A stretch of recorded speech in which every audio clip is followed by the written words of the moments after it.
What if I told you a single American pilot pulled off a maneuver so insane that Soviet advisors literally refused to believe their own intelligence reports when they heard about it? Soviet pilots called it suicide. American engineers said it would tear the aircraft apart. But on one scorching afternoon over Vietnam in 1972, one man proved everyone wrong. This is the story of how a single backflip changed aerial combat forever. What went down over the skies of North Vietnam in 1972 wasn't just a dogfight, it was an absolute middle finger to Soviet aerial combat doctrine that had dominated the Cold War for decades. The F-4 Phantom II, 27,000 pounds of thrust per engine, max speed, Mach 2.23. This beast was built to carry more ordnance than a World War II bomber and dominate the skies through sheer American brute force. The Soviets knew this. Their MiG-17 and MiG-21s were lighter, more maneuverable, and designed specifically to exploit the Phantom's one critical weakness: close-range dogfighting. That's exactly what happened on that fateful day when Lieutenant Commander Ronald "Muggs" McKeown found himself in the worst possible position for any Phantom pilot. A Vietnamese MiG-17 glued to his 6 o'clock, gun solution locked, finger on the trigger. According to Soviet tactical manuals of the era, this scenario had one outcome: a dead American pilot. But McKeown didn't follow the playbook. He did something that even now makes veteran fighter pilots shake their heads in absolute disbelief. A backflip maneuver that had never been done before, and when it was over, McKeown walked out alive. The opposition didn't have such luck, and it led to a series of questions. How did a maneuver the Soviets considered impossible become one of the most legendary moments in Cold War aviation history? Why were Soviet advisors reportedly stunned when they analyzed the engagement? And what does this single dogfight reveal about the hidden weaknesses in Soviet air combat training? The Phantom. To really understand why McKeown's backflip sent shockwaves through communist air forces, you need to understand what the F-4 Phantom II actually was and what it absolutely wasn't designed to be. The McDonnell Douglas F-4 Phantom II first flew in 1958, and it was never meant to be pretty or graceful. While Soviet designers were crafting elegant, needle-nosed interceptors, American engineers were basically asking one simple question: what if we strapped two absolutely massive engines to a missile truck and taught the whole thing to fight? Two General Electric J-79 turbojet engines, 17,900 pounds of thrust each. That's enough raw power to accelerate a fully loaded Phantom. We're talking 19 tons from 0 to 600 miles per hour in under 30 seconds. The thing drank fuel like a college freshman at a keg party, but when those afterburners lit up, even MiGs running for their lives couldn't always escape. The Phantom wasn't designed for dogfighting.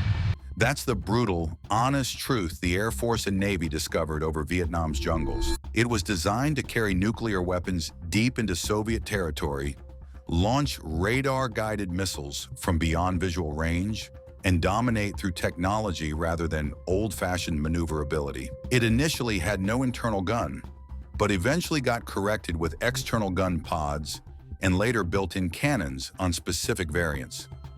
The Pentagon genuinely believed missiles had made dogfighting completely out of date. They were very wrong. Here's why the Soviets completely underestimated American pilots and their stubborn refusal to accept limits. The F-4 had two crew members. The pilot sat in front, focused on flying and fighting, while the radar intercept officer sat behind, managing the complex systems. Both seats had ejection capability, and both crew members played vital roles. The radar intercept officer was not just extra weight.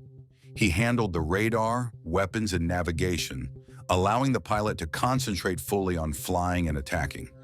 It was real teamwork at speeds close to Mach 2. Maximum payload capacity: 18,650 pounds of ordnance.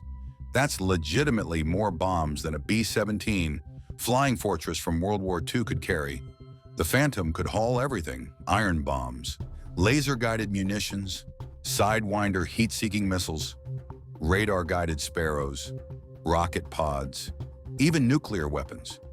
It was versatile and powerful, and by 1972, when McKeown performed his famous maneuver, the Phantom had come a long way from its early Vietnam years. Its impact went beyond design. It completely reshaped how the United States trained its fighter pilots. Pilots knew every strength and weakness of the jet. The Phantom could climb while still gaining speed. It could reach high altitude faster than most other jets in the sky. It could also take heavy damage in battle and still manage to get its crew home safely, something smaller aircraft often could not do. These training programs emphasized aggressive tactics, creative problem-solving, and pushing aircraft to their absolute limits. Instructors used real combat footage, including McKeown's engagement, to demonstrate that survival sometimes required throwing away the rulebook and doing what the enemy thought was impossible. The last American F-Phantoms were retired from frontline service in 1996, but some nations continued operating them well into the 21st century. Iran, facing international sanctions and unable to acquire modern fighters, kept their Phantoms flying through sheer determination and improvisation. Even after retirement, Phantoms continued to serve as unmanned target drones called QF-4s. These were used so modern fighter pilots could train against a real jet that moved like an actual enemy aircraft. It felt fitting in a way, as the Phantom, even as a drone, was still a tough opponent. That says everything about its spirit. Now that you are familiar with the Phantom, next the story turns to what really happened to Ronald "Muggs" McKeown during the tense air battles of May 1972. The McKeown backflip maneuver. May 10, 1972. Operation Linebacker with Lieutenant Commander Ronald "Muggs" McKeown was flying with VF-161, Chargers operating from the USS Midway. The squadron patch showed a horse in full aggressive charge, pretty appropriate for pilots who spent their days actively hunting MiGs over heavily defended enemy territory. That morning's assigned mission was MiG-CAP Combat Air Patrol. While strike packages hammered critical targets around Hanoi and Haiphong, McKeown and his fellow Phantom crews would sweep the entire area systematically, clearing the skies of any North Vietnamese fighters attempting to intercept the bombers. Intelligence reports clearly indicated heavy MiG activity expected. The North Vietnamese Air Force, despite suffering truly significant losses, remained aggressive and surprisingly capable. Soviet-supplied surface-to-air missiles blanketed the entire region, and the lethal combination of SAMS forcing aircraft low with MiGs waiting to pounce had proven absolutely deadly throughout the war. McKeown's ENF-4J Phantom was fully loaded for serious combat. AIM-7 Sparrow radar-guided missiles, AIM-9 Sidewinder heat-seeking missiles, and most importantly, for what was about to happen, a completely full fuel tank and 2 engines capable of extreme performance. His radar intercept officer, Lieutenant William "Willie" Driscoll, occupied the critical backseat position. Driscoll was already building quite a reputation as one of the Navy's most capable RIOS, with multiple confirmed kills already to his credit. The partnership between McKeown and Driscoll was tight, refined through countless dangerous missions over hostile territory. The launch from Midway's deck was completely routine. 35,000 pounds of fighter aircraft rocketing from 0 to 150 miles per hour in exactly 2 seconds. But routine launches over the Tonkin Gulf had a nasty way of becoming anything but routine once you actually crossed into North Vietnamese airspace. The strike package proceeded steadily toward the target area. Radar operators aboard the Midway and supporting ships carefully tracked all friendly aircraft, but also detected multiple unidentified airborne contacts. MiGs were definitely up. The North Vietnamese were coming out to fight. Some reports said the Vietnamese were given strict training about every possible fight the Americans could pull. What they did not prepare for was an American pilot who ignored every rule. The dogfight broke out like many others over North Vietnam, sudden and chaotic. The sky turned into a storm of movement, with jets diving and climbing from every direction. Each pilot was fighting to score a hit without becoming the next target. McKeown reportedly saw the MiG-17s first, and Driscoll confirmed it from the back seat. The radar showed 3 enemy fighters flying low and maneuvering hard. These were not the usual hit-and-run moves the North Vietnamese sometimes used. They were coming in bold and ready for a real fight. These pilots were actively looking for serious combat. The initial merge happened at extremely high speed. Phantoms versus MiGs, American power versus communist agility. Missiles keep firing from every direction. Everyone's immediate survival depends entirely on split-second decisions made at 600 miles per hour. McKeown fired an AIM-7 Sparrow missile. The weapon leapt cleanly off the rail, motor igniting in a brilliant flash, leaving a distinct smoke trail as it tracked aggressively toward its designated target. Complete miss. The MiG pilot broke incredibly hard, pulling G-forces that would have made any Phantom pilot black out instantly if he tried to match them. The Sparrow lost its delicate radar lock, self-destructing harmlessly in the empty sky. This was exactly the chronic problem American pilots face constantly. The missiles looked perfect on paper, but in real combat they often failed. A small, fast MiG could simply turn tighter than the missile could follow, making the weapon useless. The fight quickly evolved into exactly what Soviet doctrine confidently predicted: close-range knife fight dogfighting, where the MiG's natural advantages should have been completely decisive. Aircraft twisted violently through the sky. Each pilot desperately tried to get behind the other, trying to achieve the holy grail of air combat. 6 o'clock position, in range. The gun solution is perfect. A MiG-17 had gotten squarely on his tail, locked solid, range closing fast. From the back seat, Driscoll's voice crackled sharply over the intercom. The tone was professional, but extremely urgent. They had a genuinely serious problem. The MiG pilot was clearly skilled, matching McKeown's initial defensive brakes, staying absolutely glued to the Phantom's vulnerable 6 o'clock position. Bright tracers streaked dangerously past the canopy. The MiG pilot was actively firing. He adjusted his aim and closed the killing distance.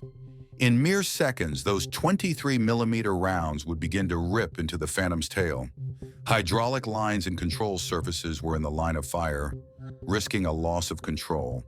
Standard defensive tactics simply weren't working. McKeown tried a desperate hard slice, pulling maximum Gs, but the lighter MiG stayed perfectly with him. He attempted to extend using the Phantom's superior thrust to simply run away. But the initial geometry was completely wrong. He'd have to straighten out significantly to accelerate, and that would give the MiG an absolutely perfect shot. The situation was far beyond critical.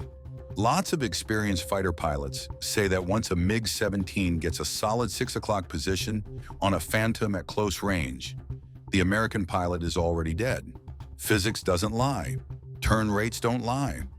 The MiG will outturn you every single time, keeping the perfect gun solution, and eventually those cannons will connect. But McKeown had exactly one more card left to play.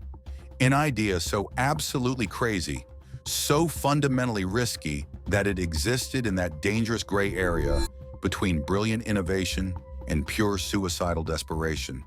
He was going to unload all the G-force, rudder the aircraft violently, and essentially flip the entire 30,000-pound fighter backward in midair. A tail slide maneuver, a Cobra, a move that had maybe been attempted before at carefully controlled air shows, at safe altitudes, with experienced test pilots, but never in actual combat, never with someone actively shooting at you, never as a genuine last-ditch effort to survive. McKeown killed the throttles completely, both massive J-79 engines spooling down instantly. The Phantom's nose pitched violently upward, G-forces unloaded entirely. For one terrifying moment, the aircraft hung suspended in midair. 30,000 pounds of American engineering defying every natural law of physics. The MiG-17 pilot behind him experienced something his Soviet instructors had literally never mentioned in any tactical briefing. His target simply disappeared. Not horizontally, not in a conventional dive or climb. The Phantom went vertical, then backward, tumbling through space in a controlled yet utterly insane maneuver. Many aviation experts believe that single moment changed everything about how Soviet advisors saw American pilots. It was never supposed to happen. Soviet training manuals clearly claimed that the large American fighters could not handle high-angle maneuvers, could not manage stalls, and could not recover from steep nose-up positions at high speed. They were completely mistaken. The Vietnamese MiG pilot suddenly lost sight of his target. His chance to fire disappeared in an instant. One moment, he had a perfect shot lined up, and the next, the Phantom flipped backward and dropped out of his firing range completely. McKeown didn't hesitate. AIM-9 Sidewinder already selected. Tone solid in his headset. The heat seeker had locked onto the MiG's engine exhaust. He squeezed the trigger. The missile leapt off the rail, motor igniting brilliantly, tracking perfectly toward its target. The MiG pilot never saw it coming. The Sidewinder's warhead detonated at close proximity, shrapnel shredding the small fighter's tail section. The MiG pitched violently, trailing smoke and flame. The pilot ejected seconds later, parachute blossoming as his dying aircraft spiraled toward the jungle below. Driscoll confirmed the kill immediately. One MiG-17 was absolutely destroyed, in a method no one had ever tried before. Russian communists' surprise. Back aboard, the USS Midway intelligence officers would later debrief both crewmen extensively. Standard procedure after any engagement. But this particular debriefing took considerably longer than usual. The intelligence officers kept asking McKeown to explain exactly what he'd done, how he'd executed that maneuver, whether it could be repeated reliably. Some military aviation historians say the debriefing report was stored as classified right away and sent to both the Naval Air Systems Command and the Top Gun instructors at Miramar. Nothing has ever been proven, but evidence suggests that Soviet intelligence learned about the encounter within a few weeks. North Vietnam worked very closely with both Soviet and Chinese military advisors. Every air battle was studied in detail. Each American move was analyzed, and every loss was carefully reviewed. When Soviet advisors first heard about McKeown's backflip maneuver, they were said to be in total disbelief, thinking the Vietnamese pilots had exaggerated or mistaken what they saw. To them, an F-4 Phantom performing that kind of move simply seemed impossible. Physics wouldn't allow it. But multiple sources confirmed the engagement. American signals intelligence had intercepted North Vietnamese radio transmissions during the fight. The Vietnamese pilot who ejected was recovered and debriefed by his own forces. His account matched McKeown's perfectly. The Soviets had a serious problem. Their entire tactical doctrine for countering American fighters was built on specific assumptions about what those aircraft could and couldn't do. If American pilots were now performing maneuvers that Soviet engineers claimed were impossible, then every assumption needed immediate reevaluation. Soviet military academies began studying the McKeown engagement within months. It's not confirmed, but all evidence points towards special briefings being conducted for Soviet fighter pilots across multiple bases. The message was clear. American pilots were more dangerous than previously assessed, more creative, more willing to push their aircraft beyond documented limitations. The psychological effect ran even deeper. Soviet advisors had spent years training North Vietnamese pilots about strict tactics meant to take advantage of the Phantom's weak spots. If Phantom pilots could suddenly flip their jets backward in midair, then everything those tactics were built on started to fall apart. How could anyone keep a gun lock on a target that could instantly change direction in three-dimensional space? Many online discussions claim that this single fight made Soviet aircraft designers rethink their entire approach to building fighters. While there is no solid proof, the timing makes it hard to ignore. Soviet development of highly maneuverable fighters like the MiG-29 and Su-27 accelerated significantly in the mid to late 1970s. The next generation of Soviet aircraft focused on extreme agility, high-angle maneuvering, post-stall control, and thrust vectoring. These new features were meant to let their fighters match or even surpass anything the Americans could do in the air. What truly unsettled Soviet planners was the larger question. If one American pilot could perform such an unexpected move, what else could they do? How many other Phantom crews were inventing their own unique tactics? What other surprises might appear in the skies over Southeast Asia? From the Soviet point of view, the answer was alarming. Many experts believe that American pilots were constantly creating new maneuvers on their own, far beyond anything written in the official manuals, using their aircraft in ways that engineers never intended. Top Gun training focused on bold and creative thinking, Instructors urged pilots to experiment, to push their aircraft safely to the edge and see what it could really do. Each pilot was encouraged to find personal methods that matched their own flying style and instincts. Soviet training became very different, but it stayed strict and rule-based. Pilots were taught to follow set maneuvers and fixed responses for every situation, leaving little room for improvisation or personal judgment. This fundamental difference in training philosophy created a tactical gap that Soviet advisors struggled to close. Even though nothing is proven, all evidence suggests that Soviet military leadership became increasingly concerned about this creativity advantage throughout the mid-1970s. Tactical and psychological edge. The McKeown backflip maneuver showed something deeply important that changed how both American and Soviet forces trained their fighter pilots. Pure performance numbers did not tell the full story. On paper, the F-4 Phantom was weaker than the lighter Soviet jets in turning ability, roll rate, and sustained G-force. Those numbers, however, were based on normal flying limits, the safe boundaries set by engineers during testing. McKeown showed that real combat did not care about those limits. Survival could mean pushing far beyond what was written in manuals or proven in trials, beyond what anyone believed the aircraft could handle. Many aviation enthusiasts believe this encounter helped inspire the idea of modern, dissimilar air combat training, where pilots learned to fight opponents flying completely different kinds of aircraft. Top Gun instructors began incorporating McKeown's engagement into their curriculum almost immediately, not teaching students to specifically perform backflip maneuvers, but teaching them the underlying principle. When conventional tactics fail, when you're out of options, when death seems certain, that's exactly when you need to try something nobody expects. The psychological impact on North Vietnamese pilots was significant and immediate. Some military aviation historians claim that MiG pilots became noticeably more cautious about pressing attacks on Phantoms after McKeown's kill. The fear that their target might suddenly do something physically impossible created hesitation. And hesitation in air combat gets you killed. Soviet advisors tried to fight the psychological impact with extra training.